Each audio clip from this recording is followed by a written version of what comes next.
It is. It's a big one. Take his home little small forward. Hey guys, and welcome to another episode of TNCBA's Chasing Ghosts. We're ready to kick off the 2025 season here for the Morristown Marine. We're on Cherokee Lake. Cherokee has always kind of been a struggle for us. We've been putting pieces together here over the last few years, kind of understanding a little bit more of the common pattern, something we can go do to put a limit in the boat.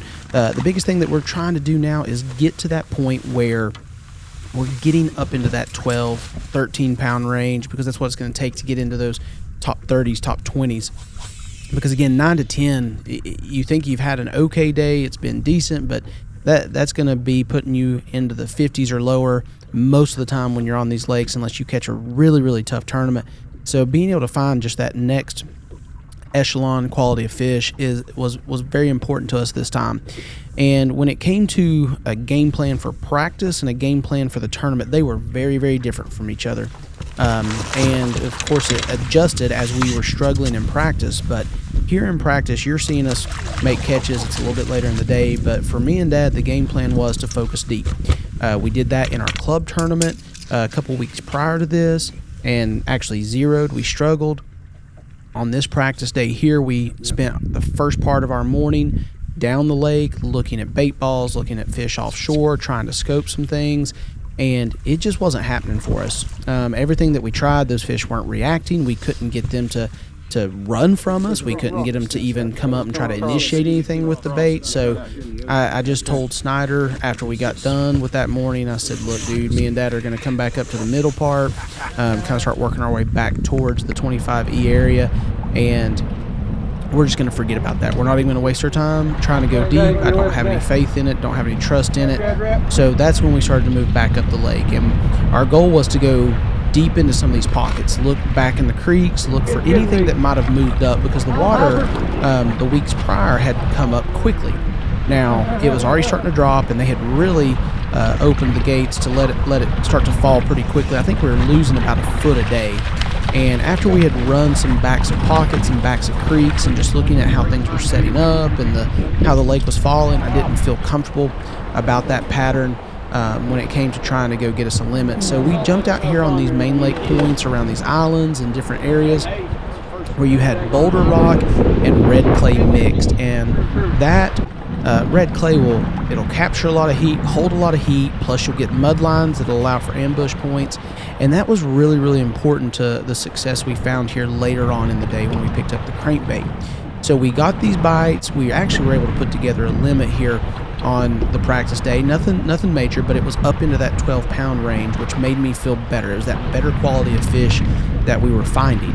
Now Snyder, the previous day when he went down, of course his focus and his strength is throwing that fly and being a little bit more finessey for the bass.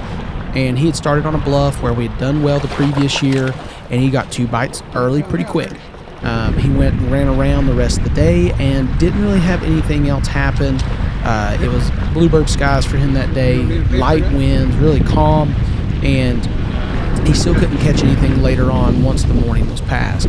So one thing that we discussed once we both had gotten off the water was the fact that we were going to have a very small window in this tournament to go through the fly.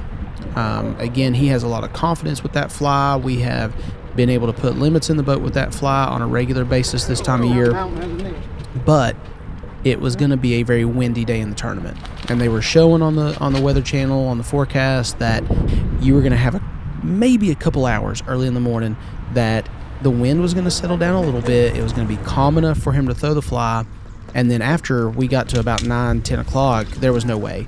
The wind speeds they were showing, you just can't throw that fly effectively. You can't feel it. You can't keep it shallow. The bow and your line's pulling the bait through the water.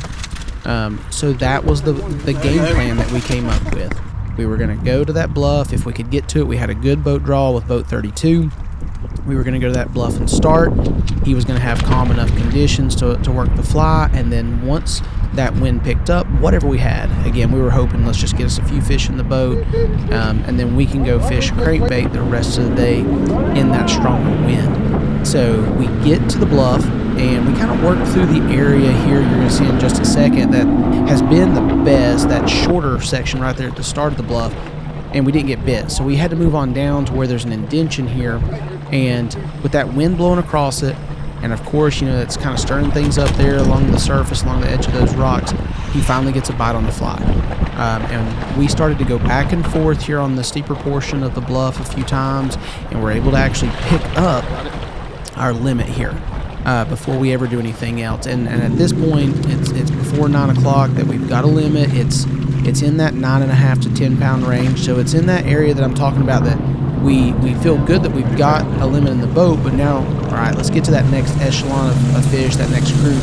But what that really did for me and for both of us was it allowed us to really calm down, and then those movements the rest of the day weren't rushed. We were able to go in to some of these points, spot lock down, make multiple casts with the crankbait, work it through those areas, and get some bites that maybe we would not have gotten if we felt pressed we were needing some more fish.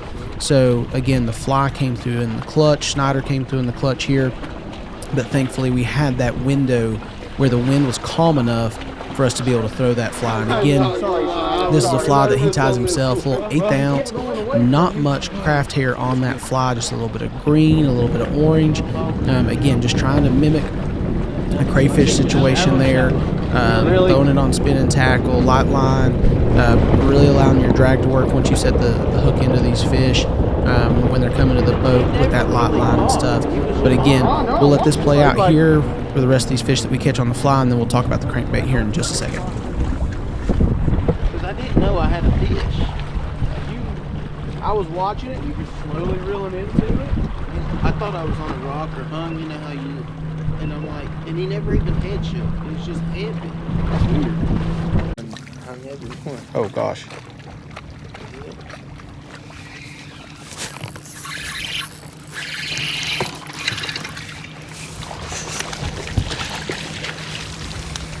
Yeah, 3. Maybe. Yeah, he's 15. This was way above schedule. Yeah, I'm like, I don't even know what to do with my hands now, boys. Like, I know what we do. We pull the fly and measure it all day.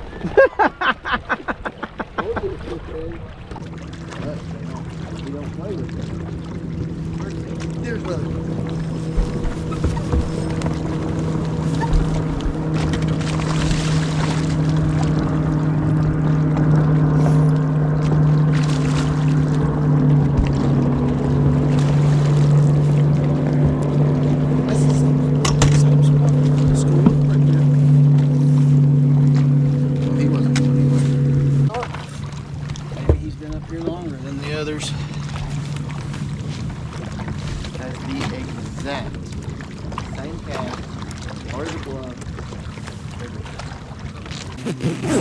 And that's all he's gonna do.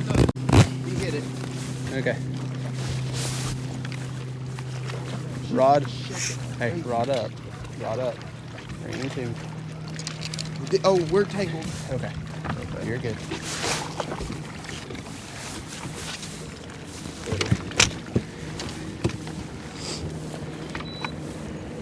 Shoo. At least you let me finish peeing. I said, at least you let me finish peeing.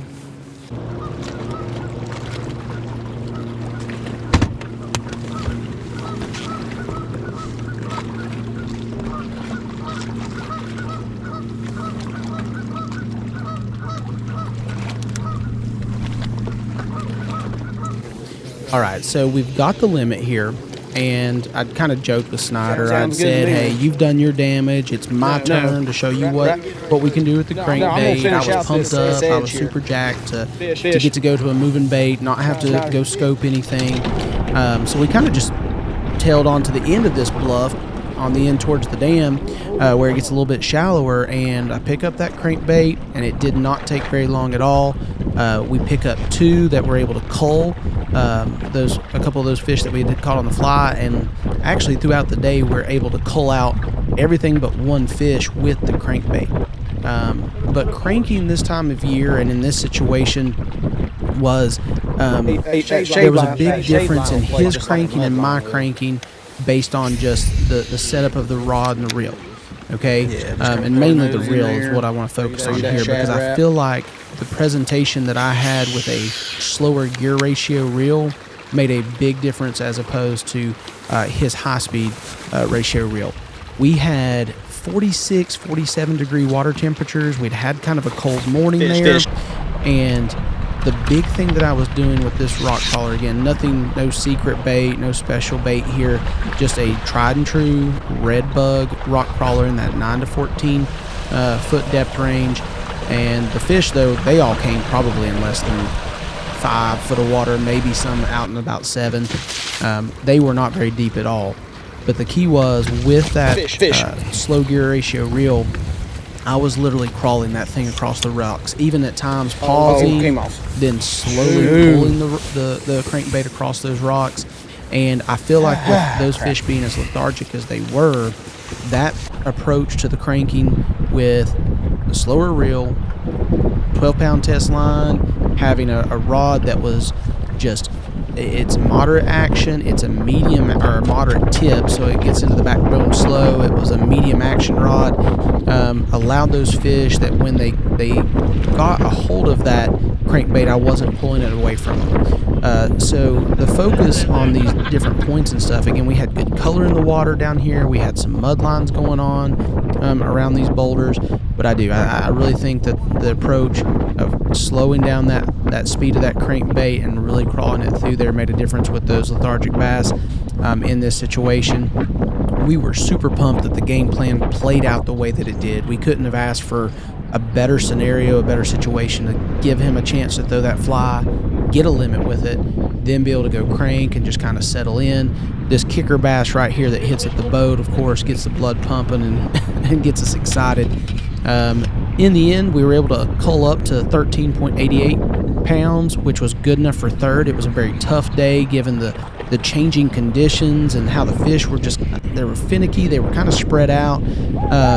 But it was a great day for us to kick off the season. We're very, very happy, ecstatic with the third place finish. We want to keep that rolling into South Holston and rolling throughout the rest of the season. But guys, again, cold winter time cranking, get you a slow gear ratio reel, have you a very moderate medium action rod for that to let that absorb that fish strike. And when they're fighting, don't be afraid to go small, go finesse with that fly.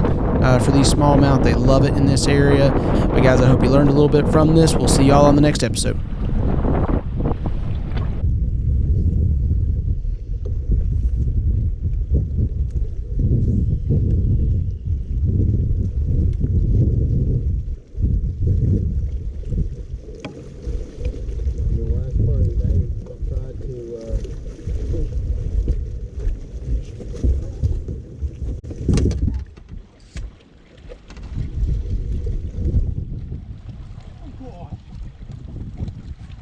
Catch that one, little drop dude. Shit, put that down in the floor, boy.